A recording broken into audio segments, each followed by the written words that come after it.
Hello, welcome to the Google Zone tutorial. So I wanted to create a series of videos that go over the very basic usage of Google Apps and how they can relate to being a teacher.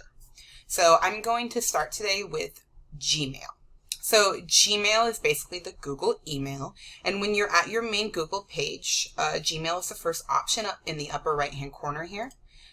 Or if you weren't able to do that, you can, from the 9.Google app menu, Gmail will also be there as well. So you can click there and that will take you to your emails.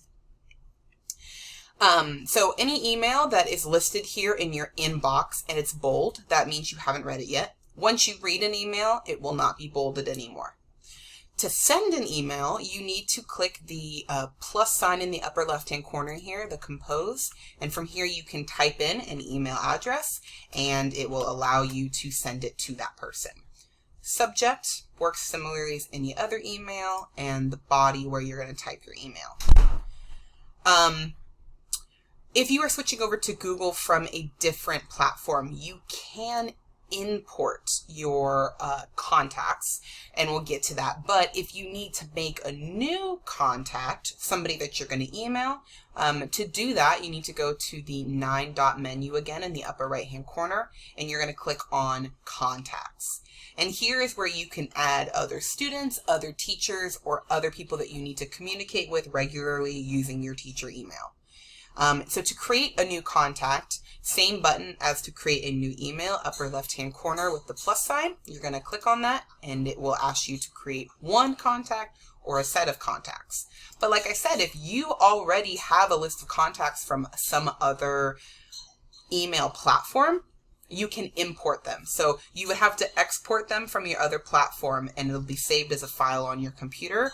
And then from here you can import those contacts by clicking this link here.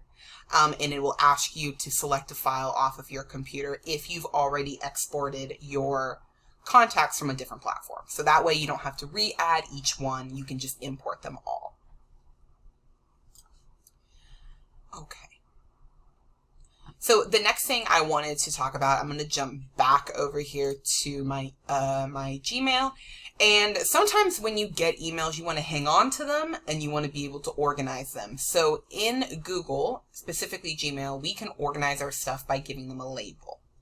So I'm going to use, these are just random emails that I have here, but I wanted to show how to do it. So let's say this first email here is about a student. And I'm going to continue to collect emails either from that student's parent, or from the other staff members at my school about that student. It would be nice to label all of those emails to that specific student. Now, this won't share it with them in any means, but it's a way for you to always go look at every email that's related to a specific student or a specific topic. So I have my email here. This is just telling me about Google Classroom. You can ignore the actual email, but let's say it's something about a student. Up here at the top, there's a labels option, and when you hover over the toolbar, you can see it says labels. And when I click on that, it's giving me the opportunity to either attach this to a pre-existing label, or I can create my own. So I'm going to use my own name as a student. So let's say this email is about a student named Kate. I've already created a label here, but if you wanted to, you could click create new. You're going to just enter in the child's name or the topic. Let's say it's related to graduation. Maybe, graduation is something that you want to have a specific topic. Whatever it is, I'm going to use graduation as an example as an 8th grade teacher, and I'm going to click create. You can see on the left-hand side here, there's now an option that says graduation. Every email that I tag or label as graduation will go there. So for the sake of this, I'm going to go back. You can see now that the email I clicked on is no longer bolded. That's a way to keep track of which emails you read and which you haven't. I'm going to go to the second one here. I'm also going to label that as graduation. Click apply. Now, if I were to click on the graduation label menu on the left-hand side here, all of the emails related to that label will be here. So it's just a great way. I really like to use it for specific events out of school, and then I usually end up with a folder for every child that I regularly have to email about. majority of them throughout the year end up with a folder, but it's just a great way to kind of label all of your emails and keep them organized. Okay, so I now wanted to address how to attach something to an email. So sometimes you may need to send an email to either a parent, a student, another staff member, and you want to attach something to that. So I've clicked on the compose button in the upper left-hand corner, and my new window has popped up here at the bottom where I can fill out my email. I'm going to put whoever it's to, add a subject, add the information, but now we need to link a file. At the bottom here, near the send button, there is an icon that looks like a paperclip.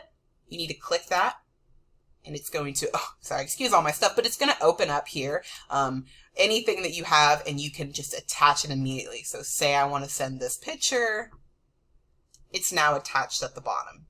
Once I send it, not only will my message, but also the file that I attach to it will go to that person as well.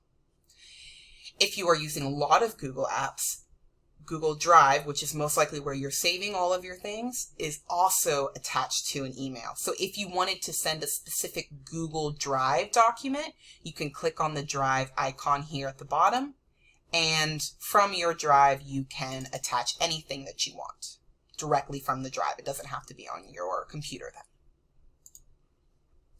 Okay, now, let's say you have an email all ready to go, but you don't want to send it right now. And I use this the most. I like to plan my stuff the night before, and especially during remote or online learning, I usually send my students an email every morning, kind of talking about what we're going to do that day and what to expect for homework and assignments. But I have some students that wake up pretty early, and I know they would like to be able to read that email maybe earlier than I am getting online to send it to them. So I can schedule an email. So I'm going to just continue to use my personal one here. But let's say I've listed off all of my students, and this is Monday's plan.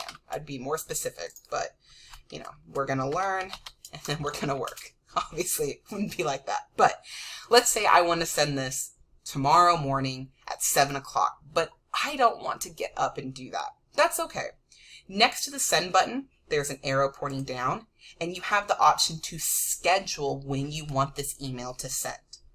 So I can pick the specific date and time. Some of them are options already, but I can just pick it from here. And then my email will automatically be sent on whatever day and time I tell it to. This is a great way to pre-plan and then schedule your emails to be sent out later. Okay.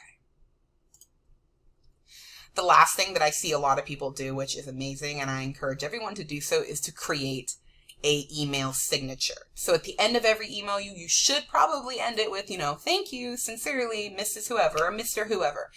You can attach a permanent signature that will be sent with every single email, so you don't have to worry about typing that every time. And I like to include information about my class, maybe my Google Classroom code. I use the Remind app, so I usually put that code there as well, and kind of list off who I am as a teacher for my school. So mine will say, like, I'm a math and science teacher for middle school. I also do the yearbook and graduation. It's just kind of like a signature, a way to sign off, if you will, at the end. And to make your own, you need to go to the gear icon in the upper right-hand corner here, that's settings. And you're going to click see all settings. And then you can scroll down. I know there's a lot here, but if you scroll down, you're eventually going to get to a thing that says signature. And here's where you can create your signature. So you will say create new one. You're going to give it a name. I don't have more than one signature. Some people use different signatures depending on who they're talking to. I'm just going to use one. So I would just say, you know, this is going to be my Miss Kate signature. It's just for you. Doesn't matter what you title it. And here, you're going to write whatever it is that you want. So I usually end mine with thanks, and then, you know, Miss Kate, 7th and 8th grade math and science. You would just put whatever you teach or what's specific to you, and you can also include maybe your school information or whatever else you wanted. You can change the font size or the actual font. You can change the size. You can make things bold, italicized, underline. You can change the color of your text if you want. If you have a specific picture that you wanted to include, like maybe if you have a little logo that you use, or a little Bitmoji or an animation that you use for yourself, or if you wanted to attach like your school logo or something like that, you can do that here as well. So whatever this box looks like in the end, that is what's going to be attached at the bottom of your email. Once you have it the way you want it, you need to then decide, is this going to be a signature that's only sent to new emails? Or do I also want this signature to be attached at the end of any email that I reply to or that I forward along? And we'll cover those two in just a minute. So make sure you have those selected. So I titled this one Miss Kate. So maybe this is a signature that I want to be attached to every new email. But if I'm replying to someone or forwarding them information, I don't need my signature to be attached. So I'll leave it at no signature. If you want them both to be there, great. You just need to change it to both. Let's say you want a signature that's different if it's the first email you're sending compared to if you're just replying. All you have to do is create a new signature. This is my reply signature. And maybe I don't need it to be as formal, because if I'm replying to somebody, I could just say thanks, with my name. Then I will select my reply signature as a signature that's sent out when I'm responding or forwarding. But my original Miss Kate one, that one's going to be sent for original contact. Like I said, it's all entirely up to you. But I just want to show you how to do this. Once you have it set up the way that you want, you need to make sure you scroll down to the bottom and always click Save Changes. Otherwise, everything you did it won't apply. Okay, so from here, I just want to refresh real quick the difference between saying, yeah, I don't want to save these changes, that's fine. The difference between forwarding and replying to all, and then CC and BCC. So let's start with the two. I'm going to start a brand new email here. If you're just sending an email to a specific person, you would just type in their email address, or if you have them added to your contacts, you would click the 2 and it will open up your contacts, allowing you to pick somebody to add. Next to that, there's a CC and a BCC. If you added someone to the CC list, usually that means that this email wasn't intended for them. It's not being directly sent to them, but I want them to be aware of what's in the email.